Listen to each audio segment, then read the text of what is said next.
Hello and welcome to Module 1 of the Goddess Asteroid course, where we'll be looking at the asteroid Ceres. Now, when we talk about archetypes, which we will be doing in this course, we're thinking as we're listening about how we relate to this mythical story.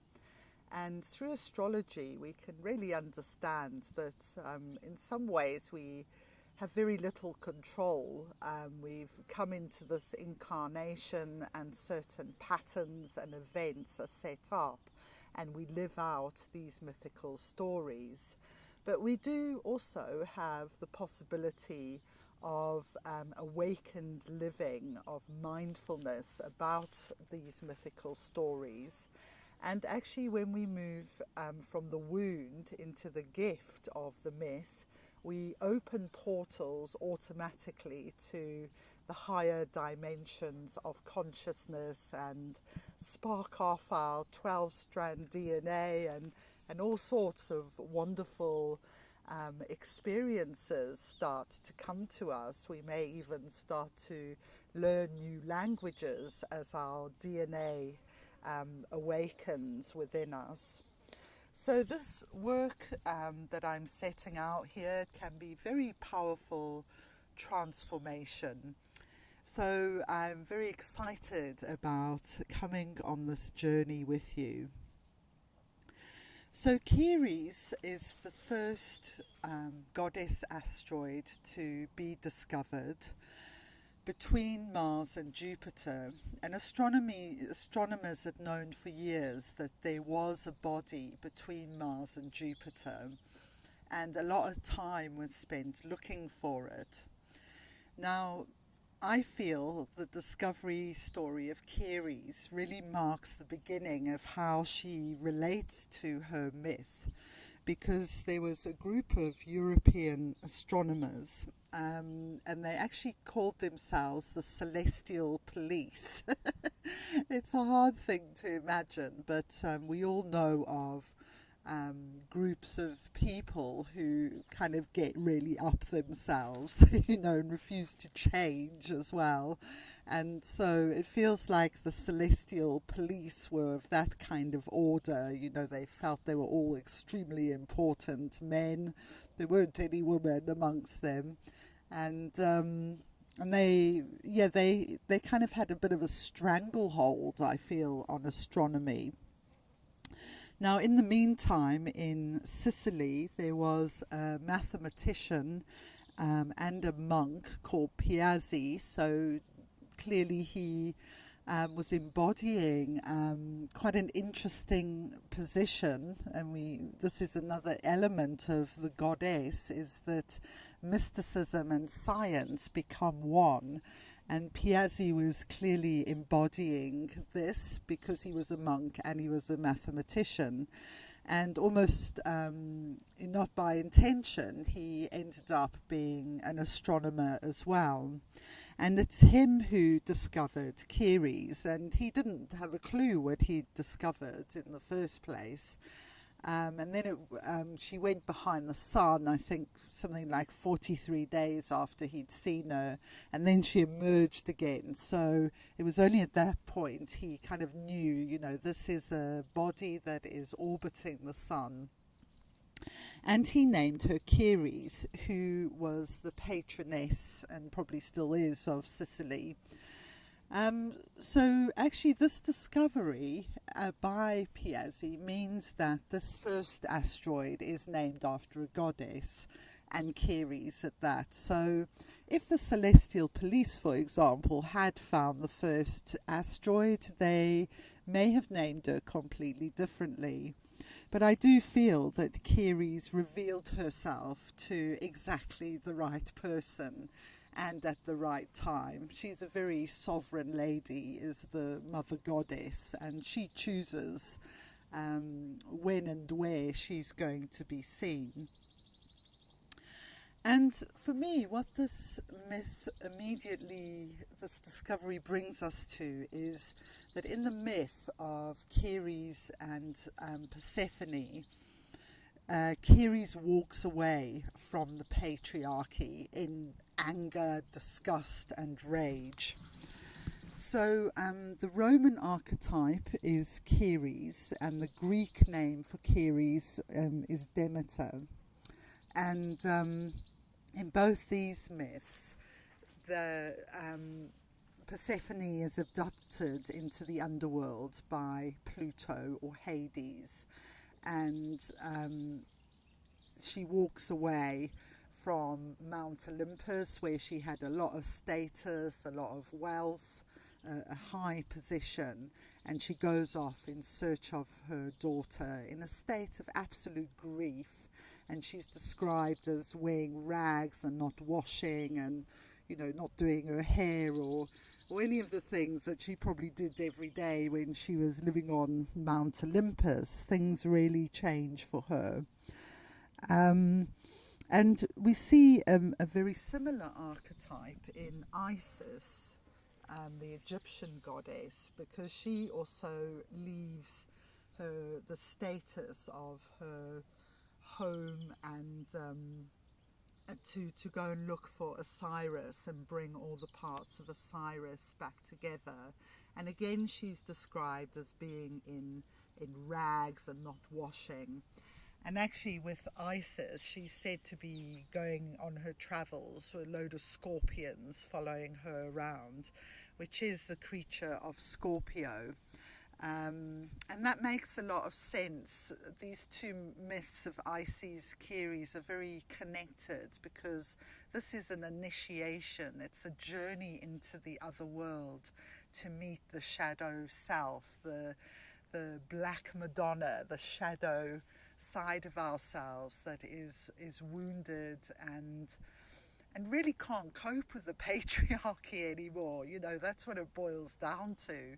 Because what emerges is that Persephone's father, Zeus or Jupiter, has actually given permission for Pluto to marry his daughter, but without any consultation with mother or daughter.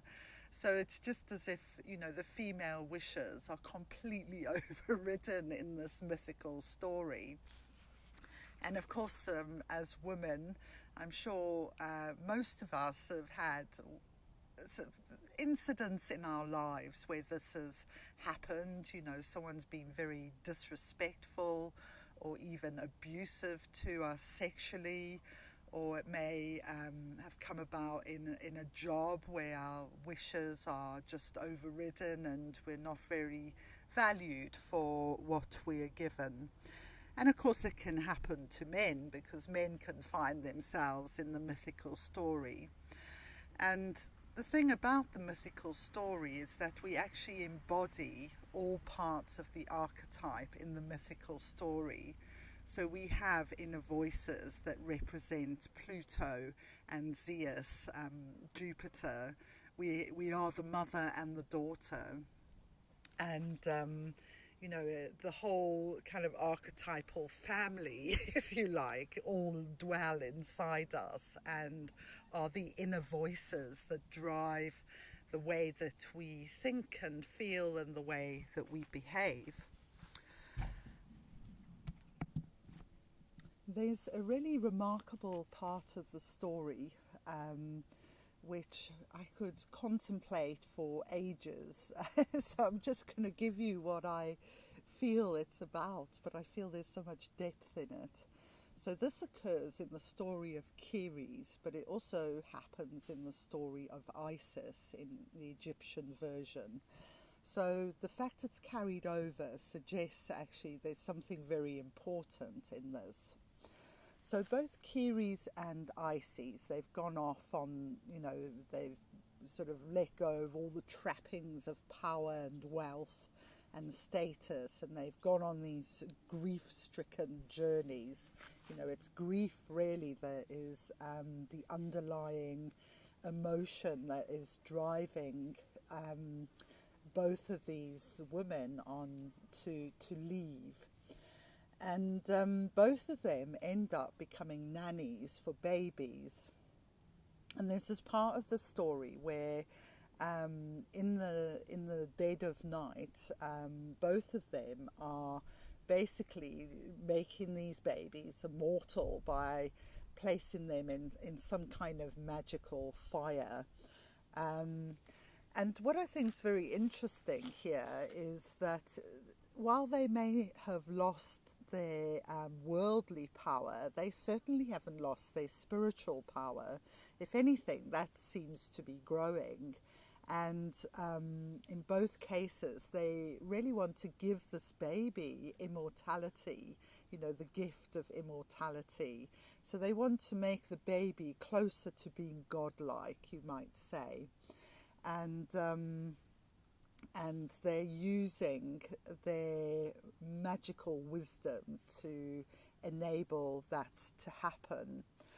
And so one of the things that this myth, I think the gift of this myth can bring, is this connection to immortality and infinity, which is really fifth dimensional consciousness. Because in fifth dimensional consciousness, we become aware that we are one with the cosmos and with the earth rhythms and with the whole of nature. We lose that sense of separation, and time changes. You know, we step out of human-made time and into the Mayan wave spell time and the cosmic order time of the seasons and the night and the day. So there's a real gift here that we can take from this myth, you know, and they all have a gift really. But unfortunately, it is quite easy to get stuck in the grief part of the journey and never reach the gift. So one of the reasons for this course is, you know, I do see so many women and men actually as well, driven by grief, whose lives are irrevocably changed by grief. And it's how do you find your way back from that, and what gift can come out of that experience? And this myth offers us something very particular.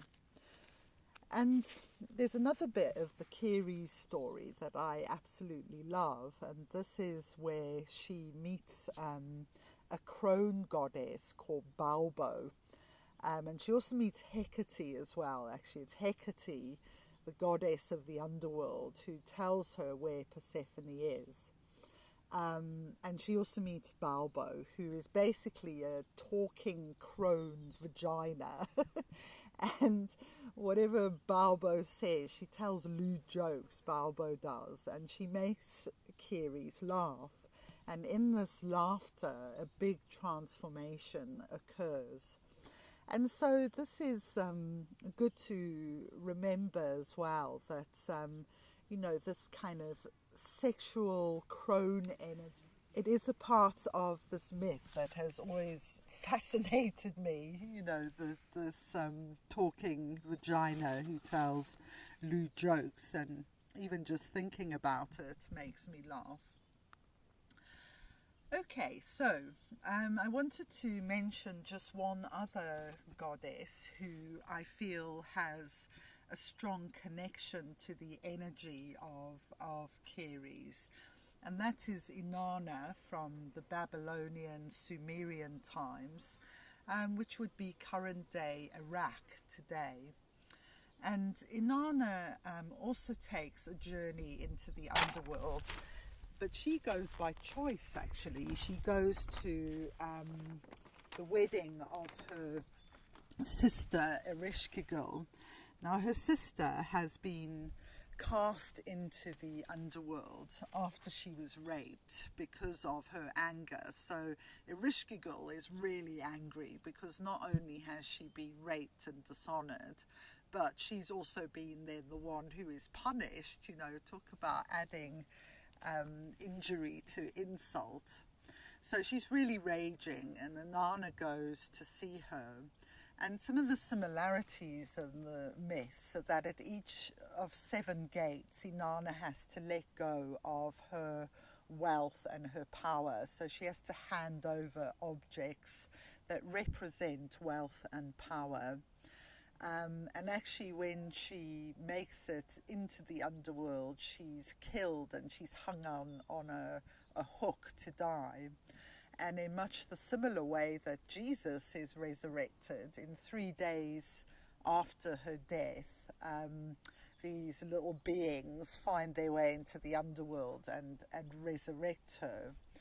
And one of the ways that they are able to resurrect her is by listening to Ereshkigal and repeating back to Ereshkigal everything she says. So Ereshkigal is raging, and they kind of show empathy, really. That's what they do. They go, yes, we hear you, Ereshkigal. We hear that you are raging.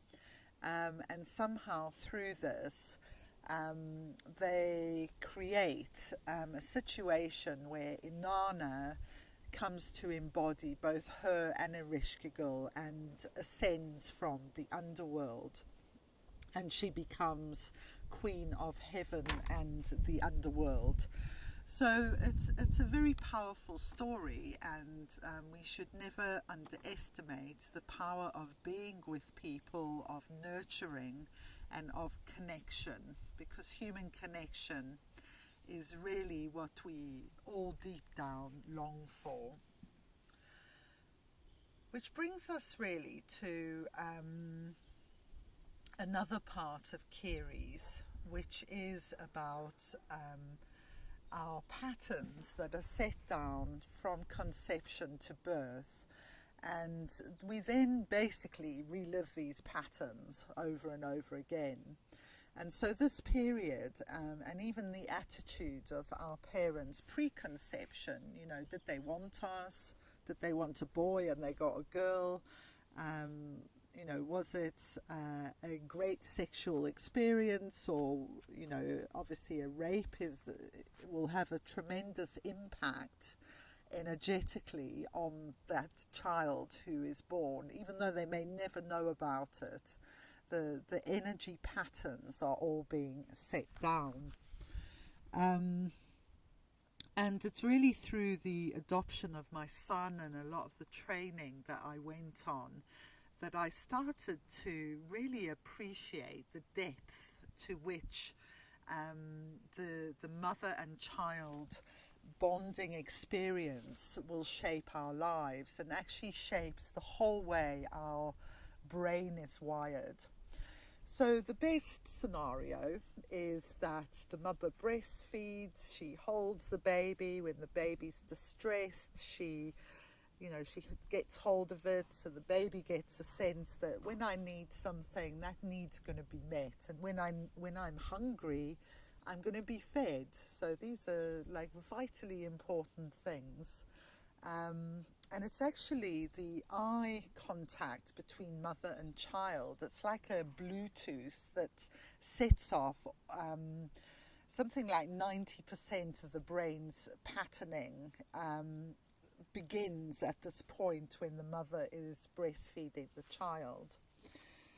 And the other thing that's vitally important is the way that the mother will manage her emotions during the pregnancy, and that the mother feels safe during the pregnancy. So from the beginning, from the pregnancy in early childhood, we learn from our own mother how to manage and regulate our emotions. Now, if you've ever met anyone who's unable to regulate their emotions consistently, my son can go from 0 to rage in like 3 seconds, and it's pretty scary, you know. And so this is a huge thing about being able to regulate our emotions, because if we can't regulate our emotions, so many things become impossible. Having friends, having a partner, being able to do your schoolwork, being able to hold down a job later in life. So there's just a huge knock-on effect in every area of our lives when we can't regulate emotion.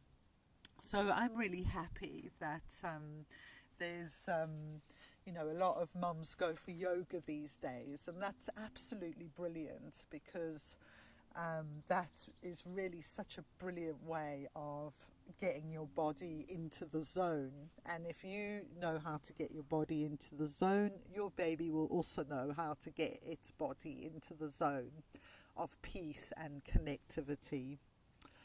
So at the other end of the extreme, we've got domestic violence situations, unwanted children, all kinds of situations where children are born in war-stricken countries. There can be so much going on that could lead to both a mother and therefore the baby not feeling safe living on our earth. And I've written many times and thought many times actually that on the macro scale we have an attachment disorder with our earth, because we don't feel her by and large. Well, I do now, but it's taken some getting there. We don't feel her as a planet who can support our needs, even though clearly she does.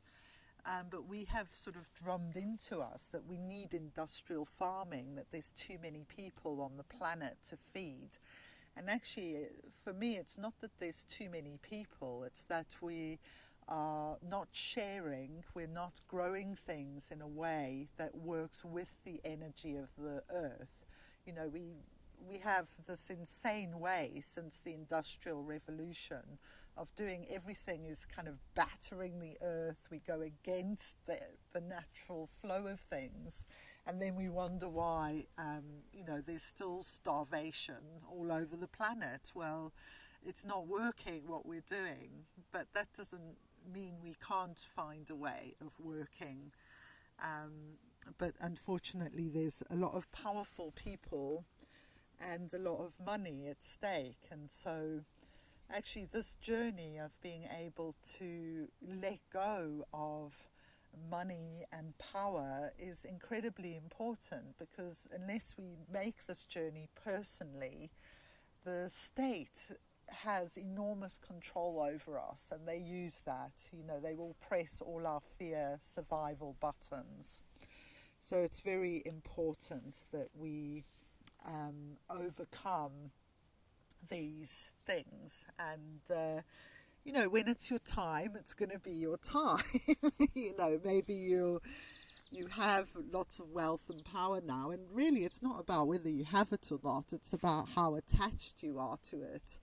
And I've been through two major experiences in my life. Once where I had a wonderful job for about 8 years running a crisis centre, very holistic crisis centre.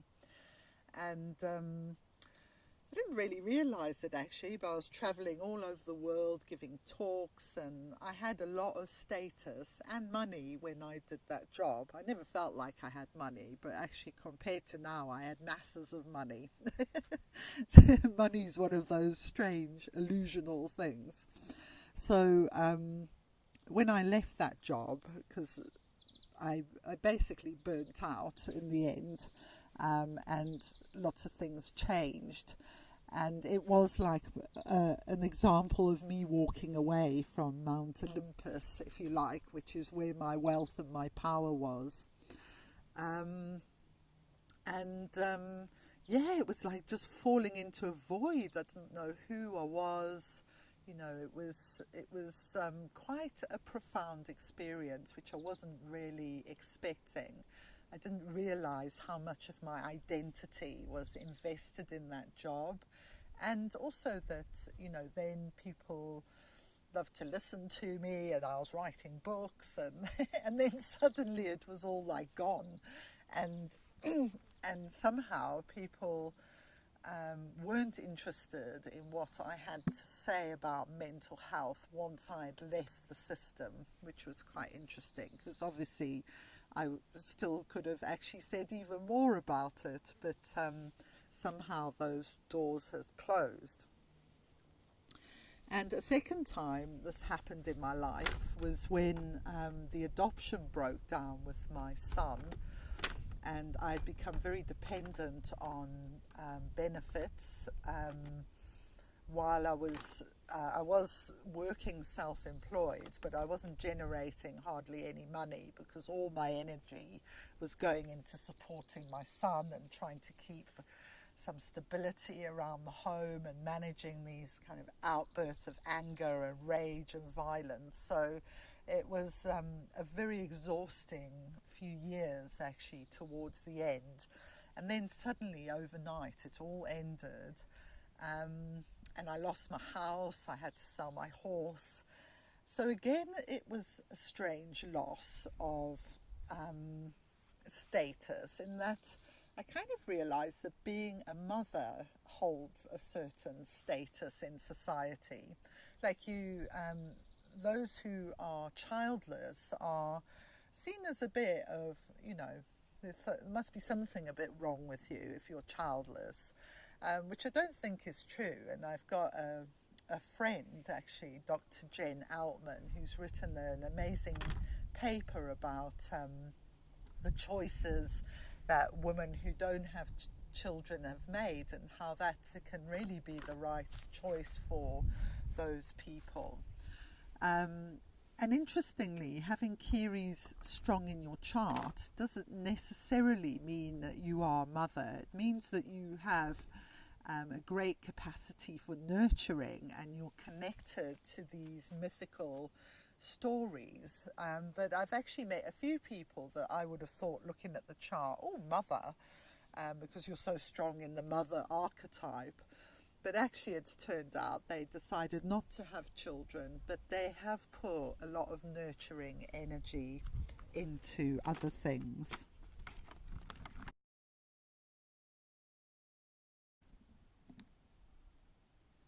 So let's look at the symbol for Ceres, which is the moon symbol combined with a Venus symbol at the bottom. And so what we have in Ceres is a reuniting of the mother and the lover energies. And this really connects with the Black Madonna. So I'm so glad I'm doing this course in this sort of heartland in Catalonia, with southern France, just over the Pyrenees. This is the heartland of the Black Madonna mysteries. And so this reuniting of the lover and the mother energy is one of the healings that needs to take place for the balance of our world, for the equality of men and women and everyone all over the planet.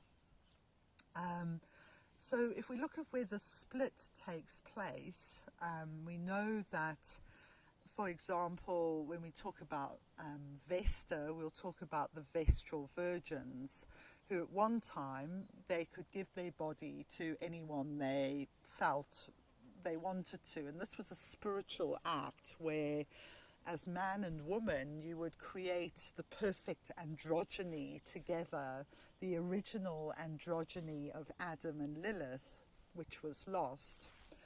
And so we have the desexualization of the mother archetype, so our sexuality as women comes to be seen as fearful and depraved and dangerous. Lilith really embodies that energy of how the patriarchy have demonized female sexuality. And so the mother and the lover became really separated from each other. And the Lilith archetype, I think, is a good one to work with, and also keys into this Ceres connection of healing the mother-lover inside us, and how we feel about sex and how we feel about our bodies, and whether we've internalized really that we are dangerous, and we are depraved if we feel sexual, or whatever it is that has been imposed on us.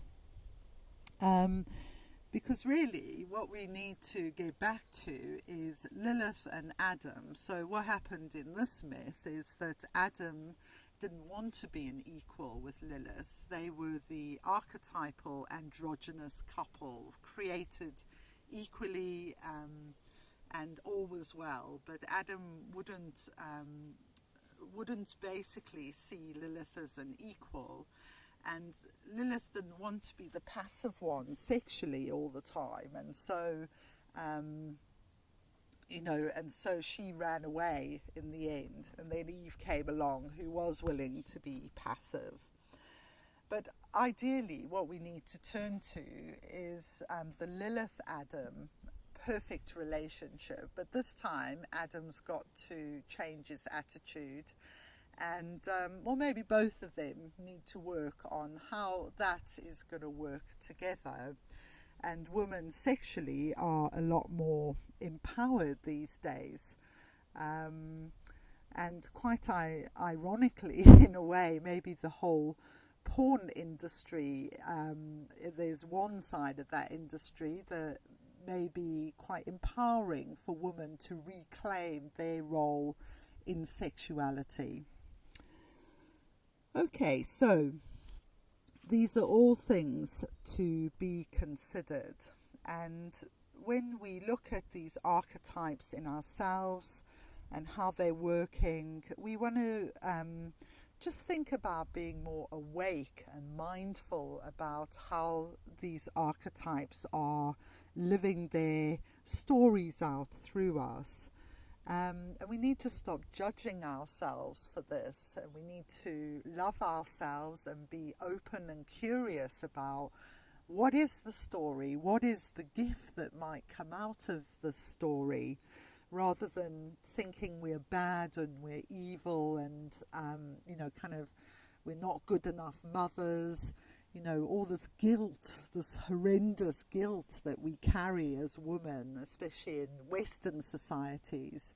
I'm not sure about other societies actually, but I know in Western culture we carry a lot about not being perfect.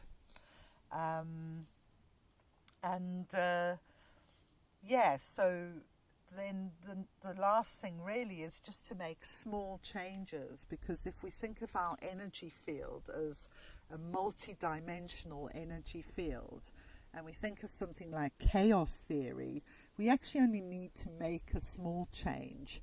So, for example, if you have problems around attachment and eating, and these are some of the Ceres problems we're going to look at in a moment in relation to the planets.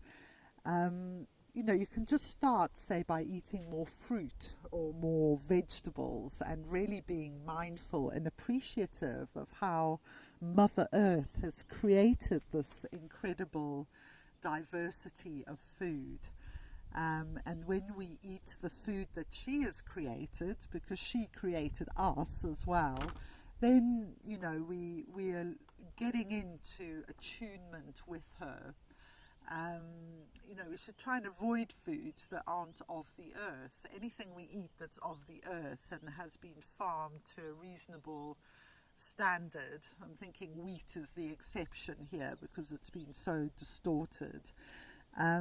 But everything that... Let's look now at how the goddess asteroids in the birth chart would be influenced by the other planets. So one thing astrologers do, this is really a foundation of astrology, is that you look at the relationship of the inner planets. So we're talking about Sun, Moon, Mercury, Venus and Mars in relation to the outer planets from Saturn onwards. And And as I've said before, the asteroid belt lies between the personal and the transpersonal planets, and they're known as a rainbow bridge of consciousness that we are in this present time in our long history. We are evolving into the transpersonal kind of human being that will exist in the future, which a kind of human being who, the same as in Lemuria and Atlantis, has fifth dimensional consciousness and feels very much in tune with nature and the cosmos and each other. There's no sense of separation of self in the way that we experience that quite profoundly at the moment. So astrologers really look at a chart and they see a story of how different archetypes are working, and that really tells you the story of how your life will map out at various points, the challenges that you'll meet, and also how you might make the best of any situation to get the highest octave of the archetype, if you like, for the sake of your own happiness, but also for the sake of the evolution of the entire human race and the planet. So our mission really is much bigger than we think it is. And it's always good to bear this in mind, because we spend a lot of time and effort in the current day trying to improve ourselves, but it's good to ask, what are you trying to improve yourself for? And if it is so that you can give better service to the world, you can stand up for your ideas, you can share who you are, then these are all really good reasons. They're transpersonal reasons for why you would want to make yourself stronger. If your reasons are that you want to be wealthier and more powerful than others, then there's going to be a karmic chain in that idea, because ultimately that idea is not going to lead to either your own fulfillment on a deeper level or to the expansion of human consciousness. So we look at these relationships, and it all has to do with the way that the planets are orbiting the sun, the different speed that they're moving at. And this, when you have the conjunction, that means when the planets or asteroids are aligned to each other. And that's perhaps the most powerful of the aspects, because it forms a very strong archetypal field for that person. You then have some challenging aspects, which are the opposition. And in the opposition, there's the need to find the balance. And in the square, which is considered perhaps the most challenging aspect. And there's also waxing and waning cycles that might determine a specific energy in relation to that. Okay, and then there's some positive aspects as well. The most common of these are called the sextiles, the 60-degree angle, and the trine, which is a 120-degree angle. So you have a number of different possibilities of how the outer planets are going to relate to the asteroids. So you have to bear this in mind, that what I'm giving is really just a general flavour, but in a specific birth chart you'd be able to say in much much more certainty of how that would unfold. And of course, just to say that there are some more minor aspects which also play a part, and some which work on a spiritual level too. So, astrology is a very multi-dimensional mind map. We'll put it that way. Okay, so when you're looking at Ceres, you're looking firstly at the mother archetype, the style of nurturing and receiving and giving of nurturing. And this would relate back to the person's relationship with their own mother, and possibly other primary female carers. And it's, in that sense, it's very similar to the moon in astrology, but it gives you another level, really, of dynamics that are going on that can be very helpful. So I'm just going to give some examples of how the outer planets might affect Ceres. So let's begin with Jupiter. Jupiter generally has a beneficial and expansive effect on whatever it's touching. So if it's touching Ceres, you may imagine this person has a natural sense of abundance about them. You know, they may, for example, enjoy cooking for others, perhaps even with international flair about it, because Jupiter has that energy of, you know, expanding globally. And this person may also have a very powerful connection to earth mysteries, for example. Then if we look at Saturn, Saturn has a restricting energy on whichever planet or asteroid it's touching. So if you think of the rings of Saturn, that can always remind you of it. The rings are kind of holding the core.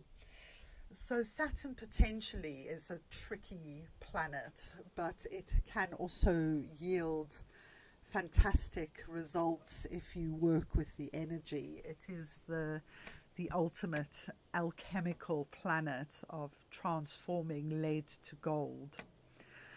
So where Saturn is touching Ceres, you're going to expect that there's going to be a journey of some depth for this person. There's going to be an alchemy of relating to this nurturing side of themselves through their life.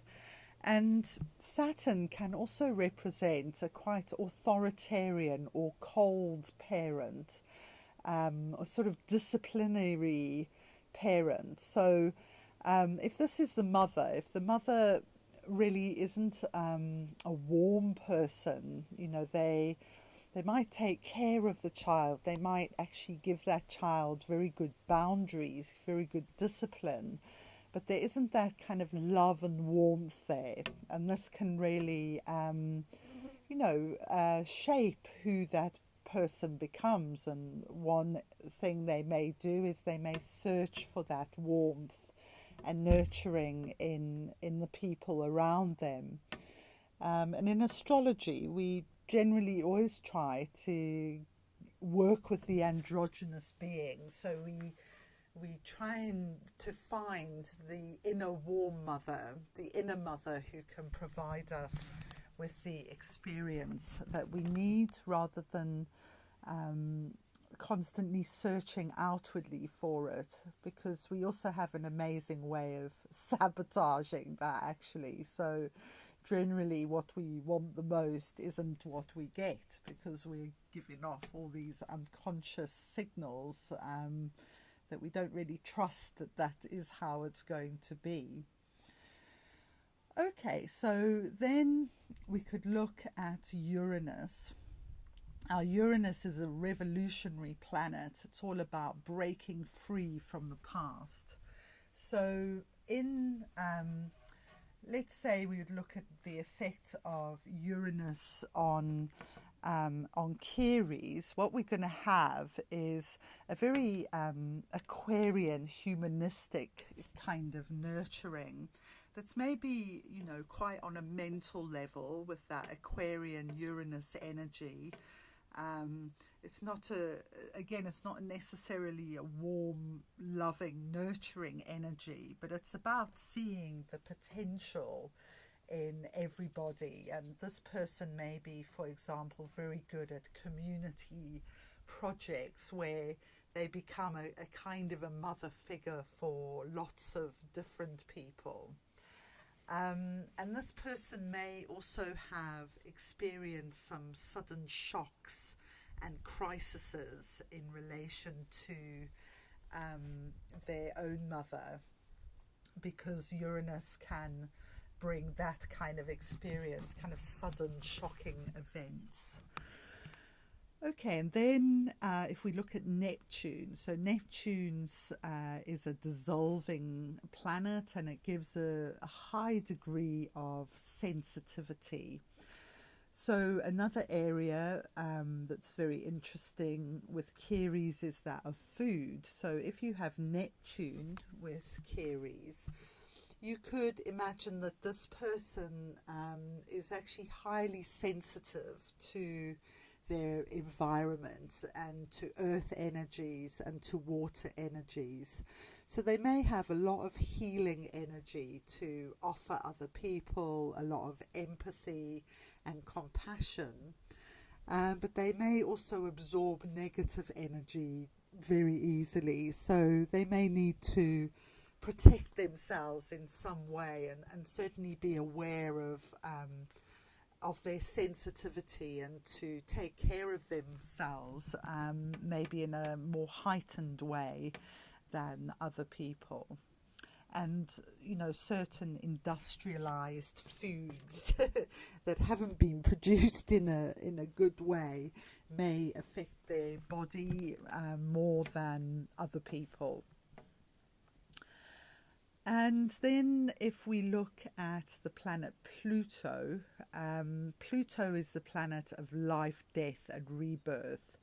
So a bit like Saturn in certain aspects, and actually even in the positive ones, there's going to be a journey that this person has been on in relation to their Ceres. So I would say that with Pluto and Ceres, you're most likely to have experienced this very deep archetype of grief and even abuse, incest, and rape. So obviously not everybody, and there's ways you can tell how intense the energy is of that. And so the Ceres wound archetype is very wounded often with a Pluto contact. But then a bit like Saturn, in fact, the deeper the wound, the deeper the journey into the underworld. Potentially the more gold, the more creativity, the more power that person can embody when they're able to alchemically transform the energy within themselves. You know, this person could make a big difference, even if not visibly, at an energetic level in the world through their own recovery. Okay, so that's just a taster of how the planetary energies will interact with the goddess energy and Ceres in this case. So I hope you find that useful, and hopefully if you have your own chart, you can look at what aspects you've got between these planets and work that out a bit for yourself. I do offer readings as well, they're not generated by a computer, they are personal readings. And I do also have a computer reading, which is much less expensive, but it's by Demeter George, who's one of the leading astrology, Goddess Asteroid astrologers in the world who did a lot of the early work around the Goddess Asteroids. So it's a really good companion to this course, and you can have a look at my website for further information about that. Okay, so see you soon at the next goddess.